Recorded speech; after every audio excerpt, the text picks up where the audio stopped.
তারপরে সারাজীবন খরচা করো এবং যা খরচা করবো সবটাই ফেরত। স্যার এতদিন ধরে এত ব্যবসা করেছি, চাকরিও করেছি, তো অনেক কিছু শুনেছি, কিন্তু খরচা করে ফেরত পাওয়া যায় আমি সব শুনে বললাম, ভাই এসছিস যা তুমি খা, খবরদার ভুল করে আর এই কোম্পানির কোনো কথা বলিস না। এবং আমার মনে হয় আপনারা যারা এসছেন তাদেরকে কেউ কেউ ভরে নিয়ে এসছে, জোর করে একটা কাজ করিয়ে দিয়েছে। বাট আমি ভালো করে বলতে পারি আপনাদের মধ্যে 90% মানুষ এখনো প্রকৃতিটাকে মুখ থেকে মেনে নিতে পারেননি। বিকজ যত বড়, যতটাই আপনার পাণ্ডিত্য থাকুন না কেন, আপনি যত কোম্পানি ঘেটে থাকুন না কেন, এই কোম্পানির প্রধান এবং অনলি ওয়ান একটি পার্থক্য আছে, যে পার্থক্যটা আমাদের চোখে দেখতে একটু সময় লাগবে, সেটা হচ্ছে সোচ। এই কোম্পানির বিশাল এবং বিশাল সব থেকে পাওয়ারফুল। আজ পর্যন্ত যত কোম্পানি দেখেছেন, our beloved, our respected management, এবং এই ম্যানেজমেন্টের চার মস্তিষ্ক পোষণ এই চিন্তা ভাবনা সাধারণ মানুষ নয়।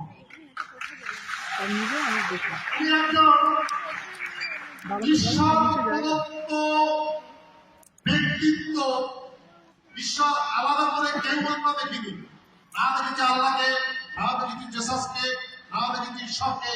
ঈশ্বর আমাদের মধ্যেই বাস করেন। আর আমি আপনাকে দায়িত্ব নিয়ে বলছি, আমি ওনাকে প্রথম দিন থেকে দেখার পর, কথা বলার পর আমার একটাই মনে হচ্ছে, উনি একজন জীবন্ত ভগবান। যদি আপনার সাথে ভগবান থাকে তাহলে ভয় কিছু করার থাকে না। আজকের সময় দাঁড়িয়ে এখানে অনেকেই জানেন আমার ইতিহাসটা, আর কিছু নতুন মানুষ এসছেন তাদেরকে বলি কেন আমি প্রস্তুতি করতে এসেছিলাম।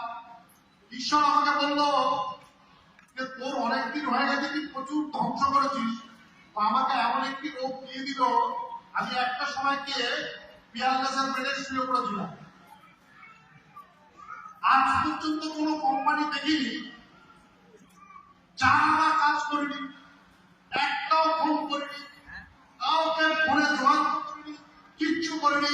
কিন্তু মাই ডিয়ার ফ্রেন্ড, একদিকে যখন অক্সিজেন আর ব্লাড চলছে, আর প্রতিনিয়ত আমার ফোনে টুই টুই টুই টুই করে প্রত্যেক দিন 2,000 টাকা আমি চমকে গেছি। এটা কি করে হয়? আমি তো কিছুই করিনি, একদিন শুধু ছিলাম বেচুরা।